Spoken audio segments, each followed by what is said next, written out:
Hey, what's up, guys? Chang Daddy here. I just finished the Seven Cats Brawl Gwent tournament. It was my first tournament ever.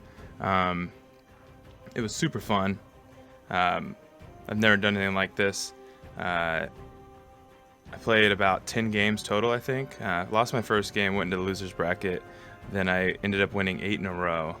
I lost to Slooney in, I guess you would call it the semifinals or maybe the finals of the loser bracket.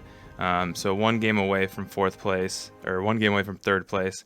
Anyways, I'm going to play a few of the videos for you that I took. I'll walk through my deck, my plays, some of those wins, and then my final game, which was a loss. But if you like the video, let me know. Leave me a comment, leave me a thumbs up. If you don't like the video, leave me a thumbs down. Let me know why. All right, enjoy. And I have 2 golds and all of my silvers. Almost all of my silvers. No, I do. I have 6 silvers, 2 golds. It's a very strong hand. So we start with Arteqq. It's a good, strong start. Most games you can expect the game to go long in the first round because winning the first round is very important. However, in certain instances, there are cases where it's advantageous to win, rather to pass. So we can assume he's doing consume monsters. It's he's running Dagon. He played a Necker. He played a Necker warrior. So we can kind of assume what he's gonna do for the most part.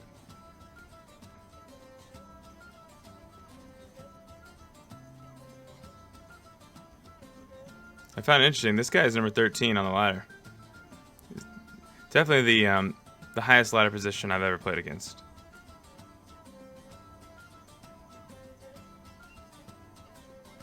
So he plays Crones for a huge tempo swing. I'm thinking though, do I keep playing and get Arteqq back? Or do I pass?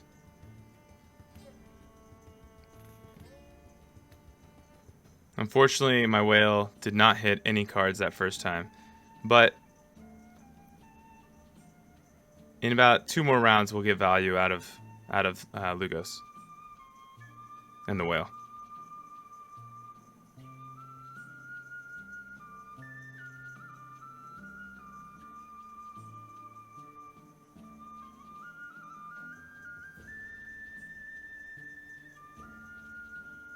One thing I really like about this tournament, and like I said, it was my first tournament, is the pace of the game is really nice because sometimes when you're playing casual and people take a long time, it can be frustrating. Or when you're playing ranked, you might rush through it. What I'm trying to say is it was nice for these games to be so important and to really have both people really think about, what we're playing and what we're doing. And so I make the call here. I'll play Arteqq, and I'm going to play it on the middle Chrome, which is the one he'll keep. The whale goes to the front row, Arteqq goes off, and I end up 5 points ahead, even card advantage. So the first round worked out. And he only keeps a 2 strength. Now the key to beating Monster Consume is denying the Neckers. And so you want to remove Neckers, but you want to remove them in big groups. So I get lucky here, I get Igni. But as you'll see later in this game, you want to remove Neckers from the board and from the deck as much as possible before things just get completely out of control.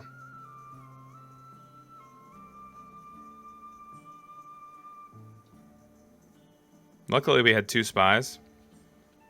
We won the first round and had 2 spies. So I was able to really bleed him out from cards a little bit. He played Katakan because he thought I was going to play Burn and Pass. Well, I have Donner. So I was able to play Donner for an additional card.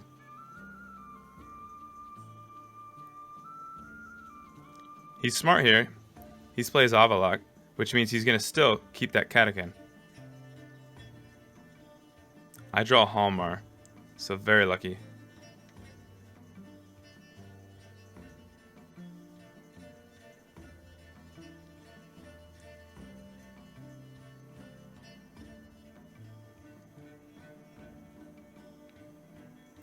We go in the final round. I have card advantage, but he has 15 points on the board. He starts out with Caretaker, and he steals my Axeman.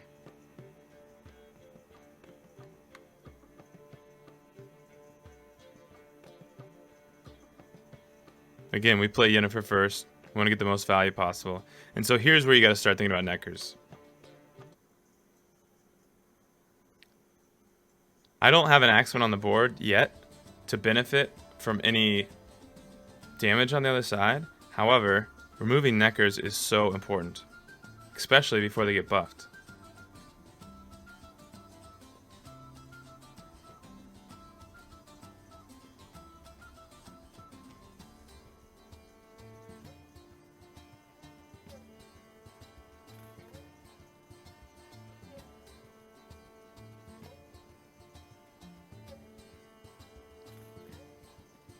So I opt for Lugos because, again, the earlier you play him, the better. However, this is a monster consume deck, and they have so many counters to this, it's crazy. I mean, they eat the whale with multiple options.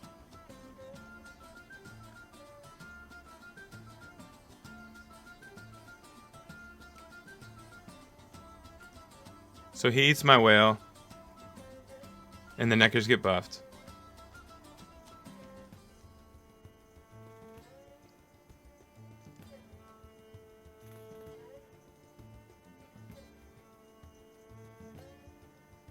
So by not consuming anything, the Neckers stay where they are. And now that I have an Axeman on the board, any removal, not removal, but any damage to my opponent now benefits me in terms of my Axeman. So I lacerate here.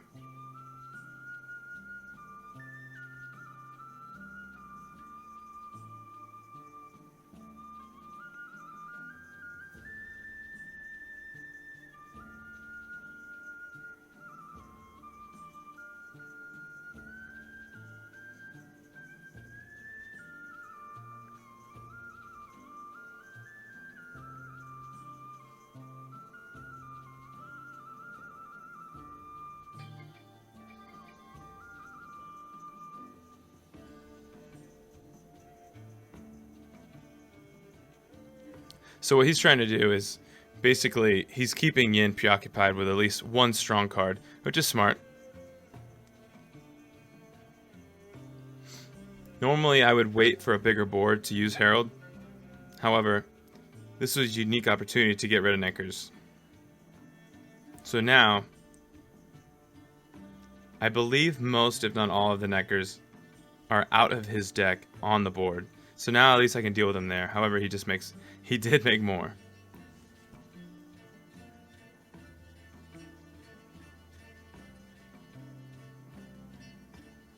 So I use a Priestess, I bring back an Archer, and I use that Archer to even out the front row as much as possible.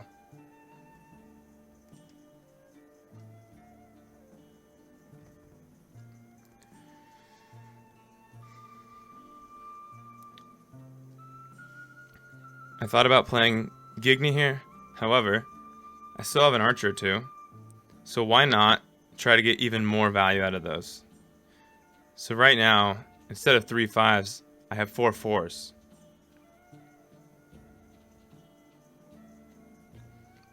He Commander's Horns. Probably not the smartest thing because now I'm able to use Geralt to get rid of 7 7s. So the rest of his Neckers come out, but they're low value. We should be able to deal with them.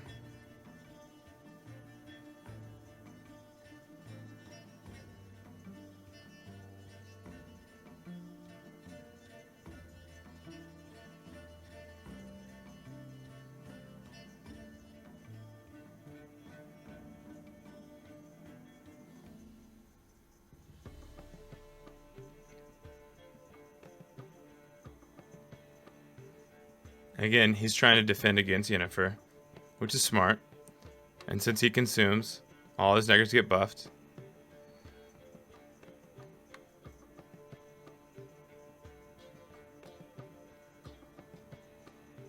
used my third and last archer to even out the front row a little more.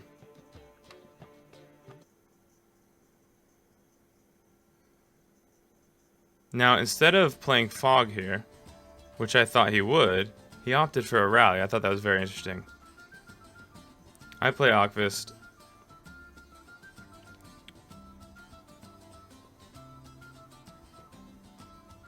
And the reason he didn't play Fog is because he has Igni. However, this is where I need to defend myself, or at least try to. Normally, in any game, if my opponent's out of cards and I have the lead, I pass. I don't know what happened to me here. I don't know if it was nerves at the tournament, but I just kept playing.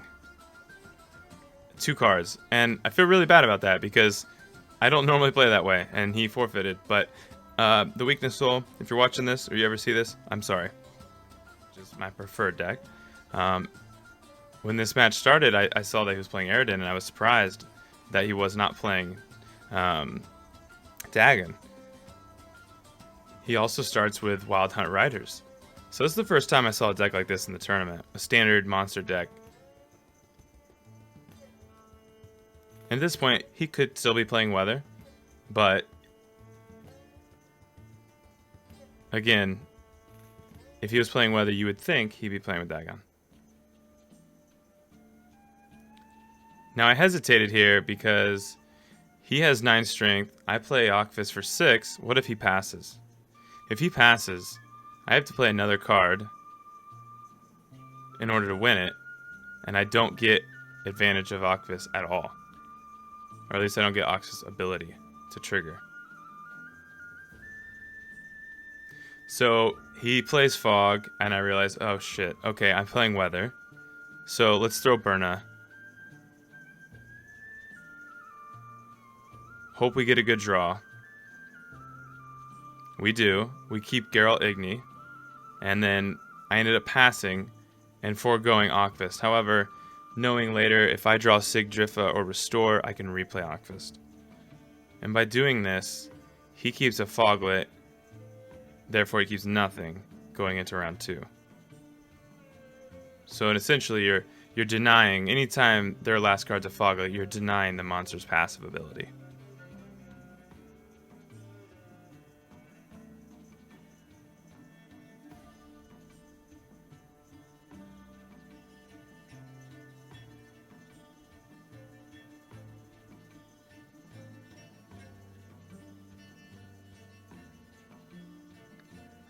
This is what I thought was interesting.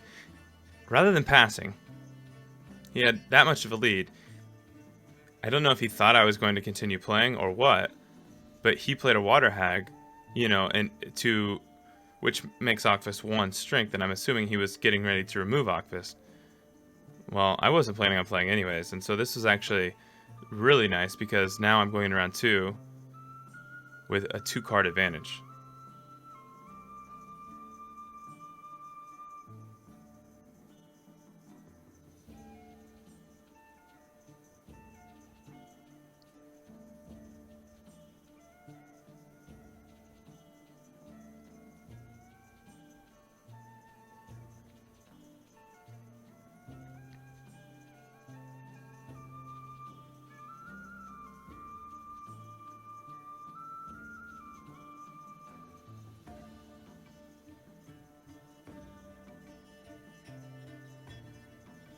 I don't know what I'm doing over here. I don't know if why I was hovering over the Priestess and the Axeman. I think I was just taking a mental note of what was left in my deck.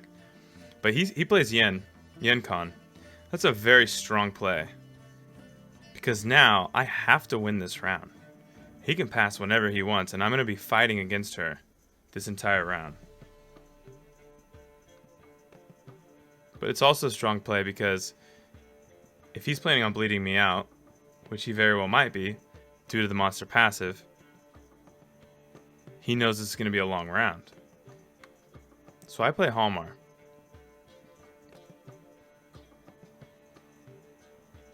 Probably not what he expected. And anytime you can play something that your opponent did not expect, so long as it makes sense, it's a good play.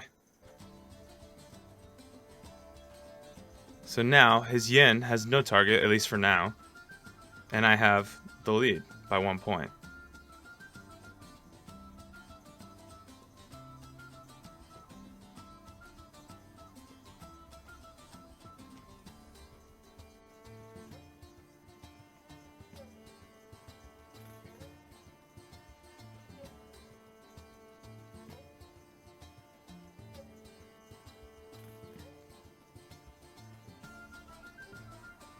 So I ended up playing Lugos because I figured this round would go long. And again, the earlier you play Lugos, the more benefit you're going to see.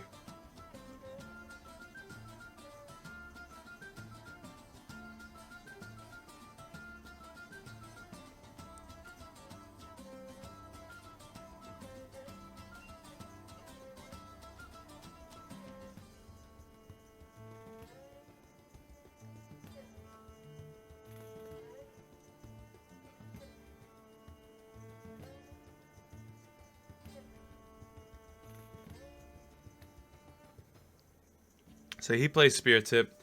I return by playing an Axeman.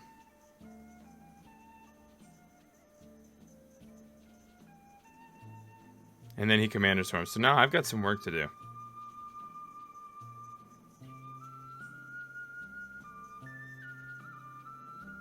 But by playing an Archer and evening out those Crones, I can now play Geralt Igni for some massive removal. 24 points.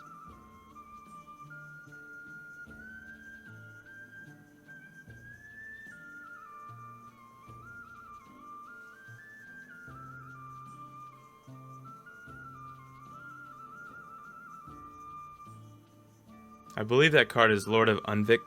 And when that card gets removed from the battlefield, if you're not familiar, my gold card on the front row, Hallmar, he gets 10 points. So I get a 25-point gold card.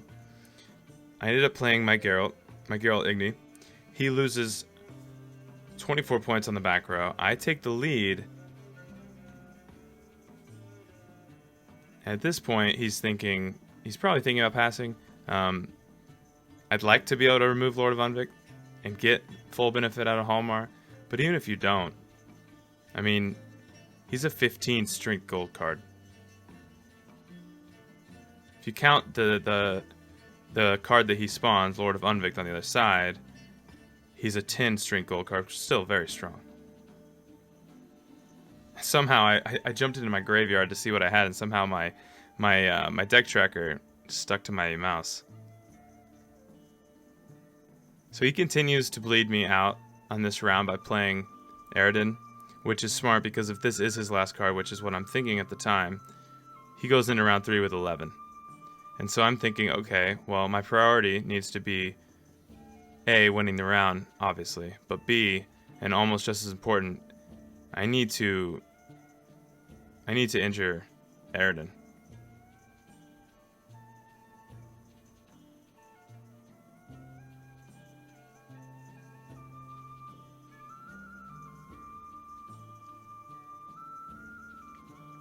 At this point, I've still got a 2-card advantage on him. I'm still in the lead. And so I'm feeling pretty good.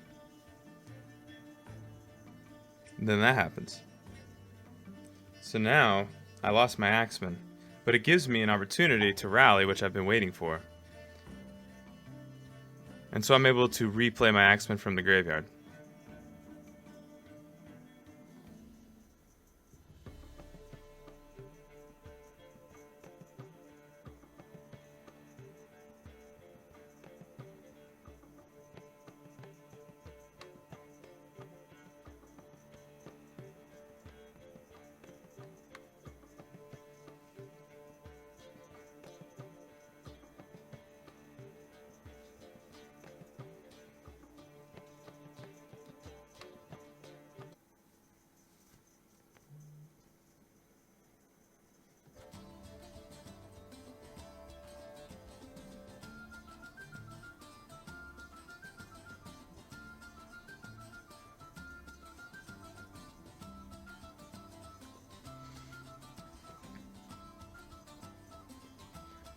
So that's a good play. Magic buffs Eredin.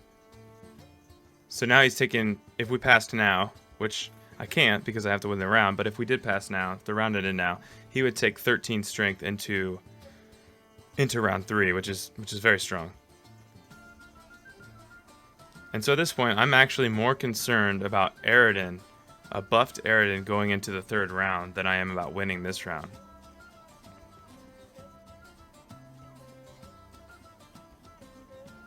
Obviously, I have to win, but if I win without damaging Eredin and I don't have a lot of cards left, it doesn't matter if I win, because that's an uphill battle in round 3.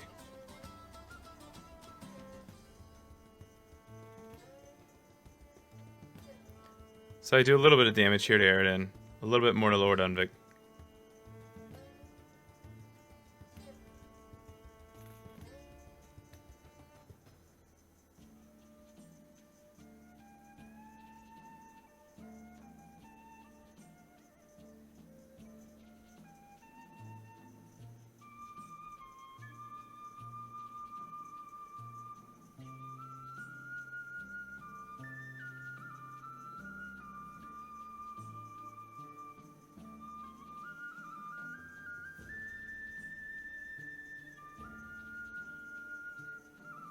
So at this point he lacerates. Not the best play, because now I'm still winning and I have a 3-card advantage. However, I understand why he did it. He knew that the third round was going to be a small board, and that he probably wouldn't have an opportunity to use it anyways.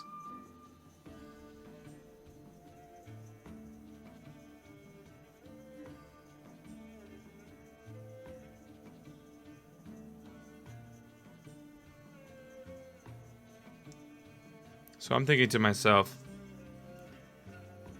I know I'm going to win this round, but I don't want to overplay.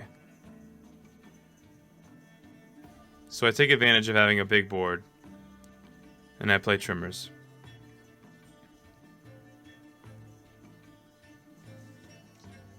We finally get the pass, and we get the win on round 2.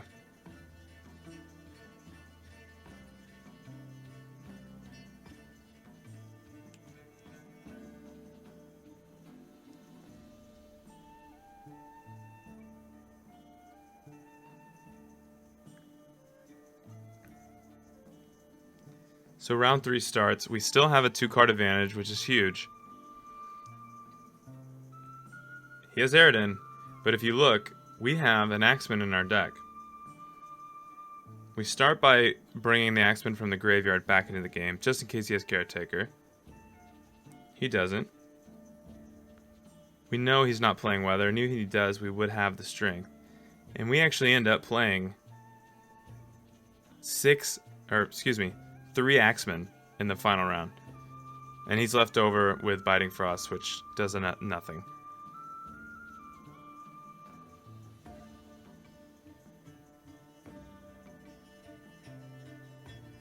And so we take the final round, 21-15.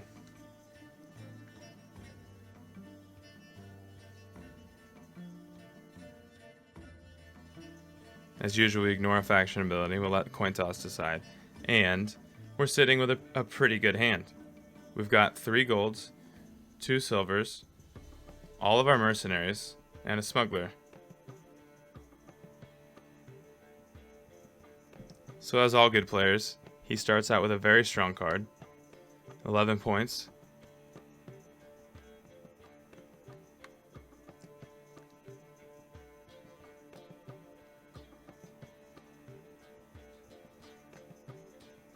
Now I'm thinking to myself, if he passes here, I'm going to have to play Arteqq in order to win the round.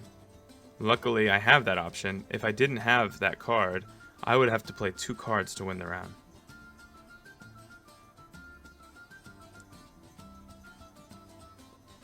Due to the ability of my smuggler going off, it goes to a 6, which counts as a buffed card, and he uses Zarbalist to take me down to 1.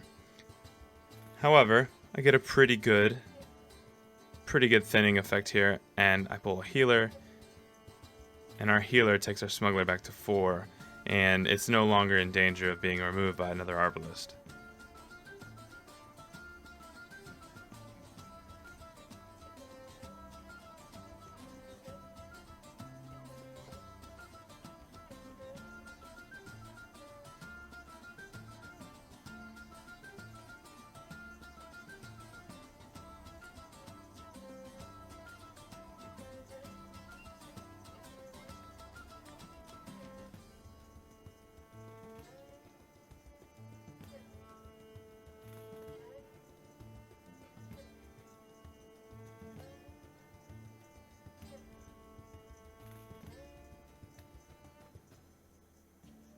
So he uses leader.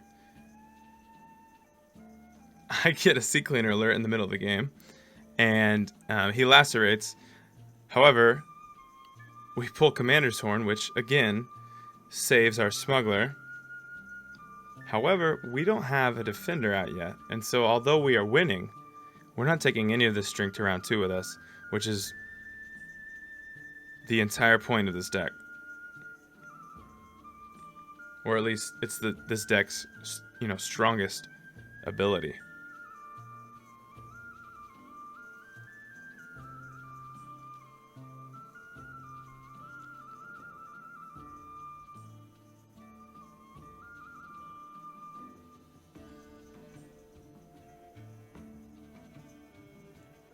Saluni, Thunder's our smuggler, so our smuggler is dead once and for all. We are tied at 16-16. It's my turn.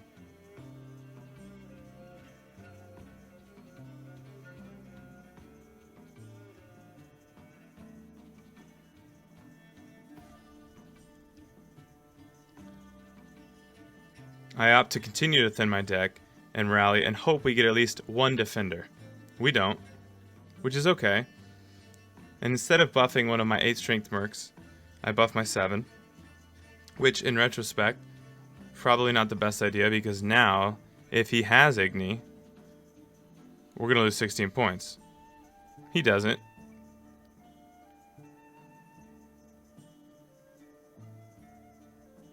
However, he is going to deny us possibly a good card going in round 2. Then again, we did have a very good hand already. So he's got one point ahead of us. Yet we still have card advantage, so we're sitting well.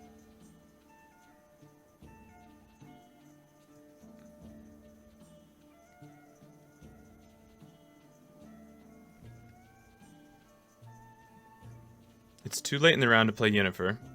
We want to save Ciri for round 2. We want to save Yavin for round 2. And we have nothing to use our leader ability on. Nothing in here.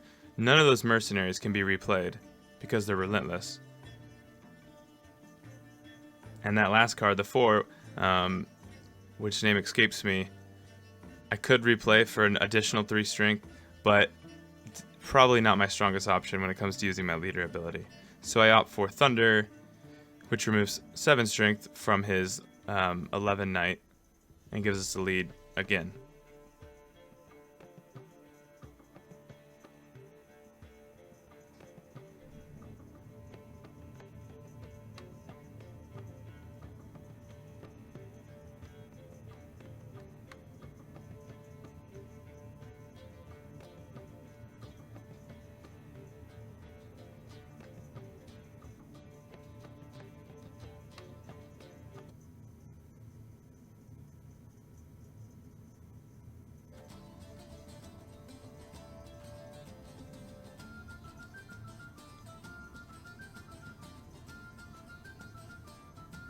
So he plays Cantarella, which surprises me, because he's, in a way, handing us the round.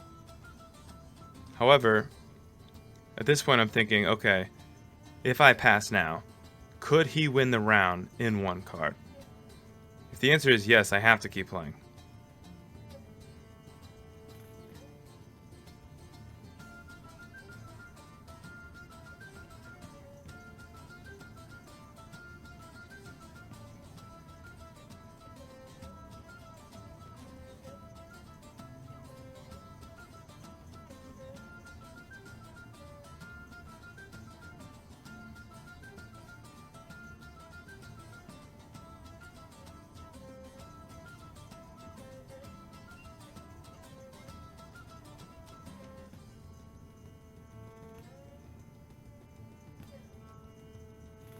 So rather than passing, I play Yavin, which evens us out, but I get an additional card in the form of a healer, and I'm able to use that to regain the lead.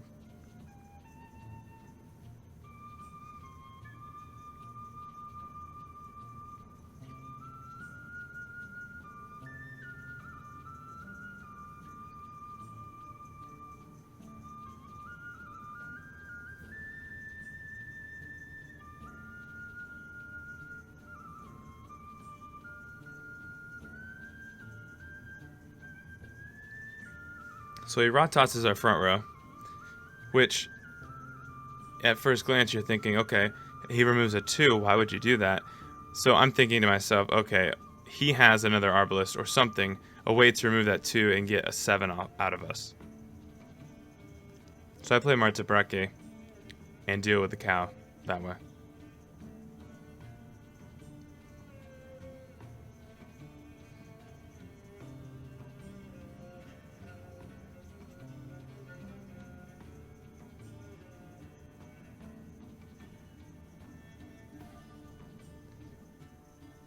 So he plays Vigo Forts, draws an Imperial Enforcer, still doesn't have the lead. And I have some pretty good cards sitting here. So he effectively is bleeding me right now, because I already have the lead and I don't want to play any of these cards. So I'm forced to play my leader, replay Arteqq, and I use all 5 of the removal on the Imperial Enforcer, thinking that, okay, if I do have to play another hand, I can use Geralt Igni to remove 2 5s from the range row.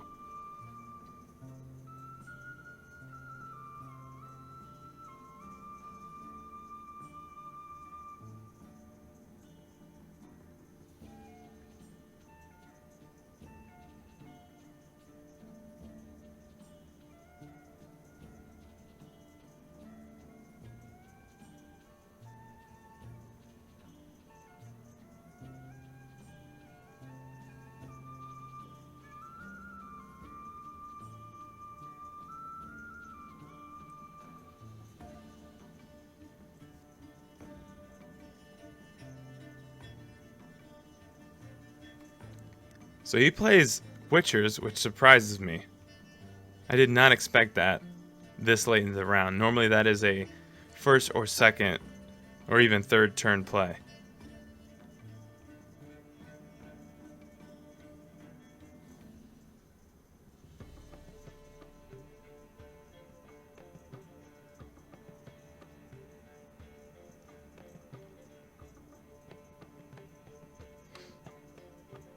So unfortunately, I do not have a lot of options here. It is much too late to play Yin. And removing 14 is not...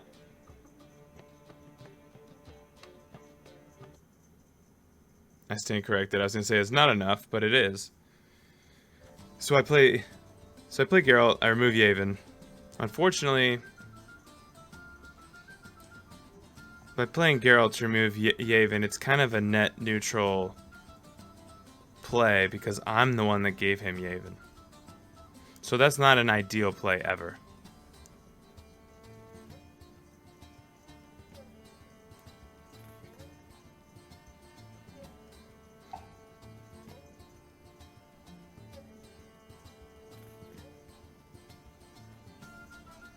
He plays Frost, which surprises me, but is super effective. And I only have one play here. I either pass or I play Ciri. I play Ciri because I get her back anyways.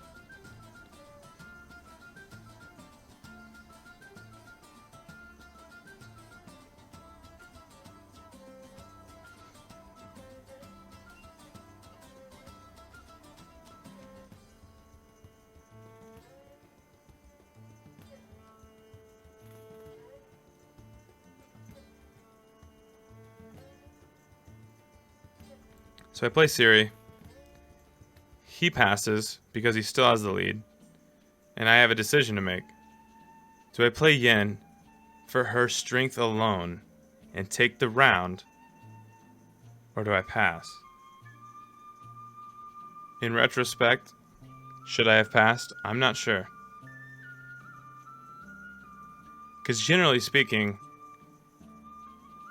Nilfgaard units are a bit stronger in initial strength than Squaretel units, and if it comes down to the next round or the third round and few cards, I wasn't sure I was going to be able to pull it out. And so I opted to play Yin for her strength alone, her value alone, and I win the round.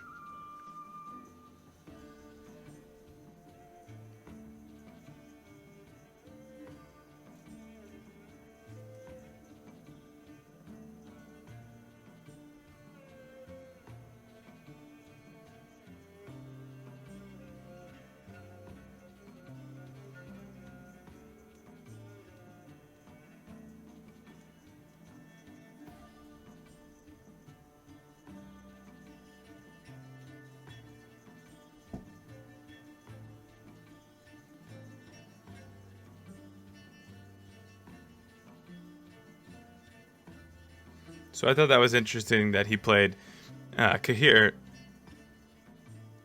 knowing that he's probably not going to be able to use the ability.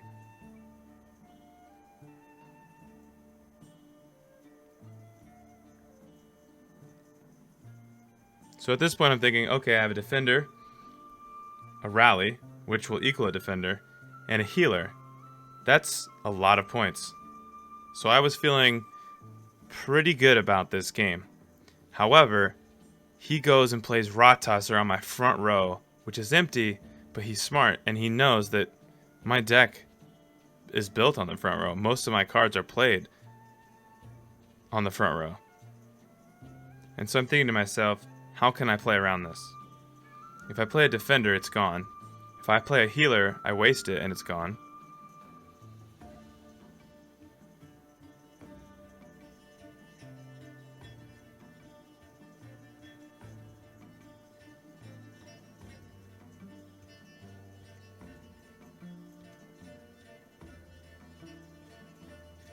So what I decide to do is play my healer on the siege row and avoid the Rot Tosser altogether.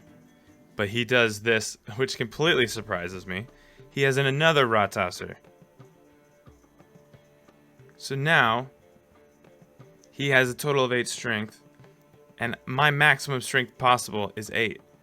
So unless that last card is a dead card, he wins the game. And not only is it not a dead card, it's a Thunder. And so it all comes down to 4 to 8 for third place of the tournament. Alright guys, thank you for watching. Again, I had a blast in that tournament. I'll definitely be doing more. I hope you enjoyed the video. If you did, let me know. Subscribe, give me a thumbs up, leave a comment, whatever you want to do. Tweet at me. Just hit me up on Discord. I mean, I'm all over. But again, if you liked it, let me know. It's my first video ever for the most part. And I would like to make many, many more. If you want to hang out again before that, hit me up on Twitch. I stream weekday mornings at 6 a.m. Central. Games from the Witcher universe, but primarily Gwent. So again, thanks for watching. I'll see you next time.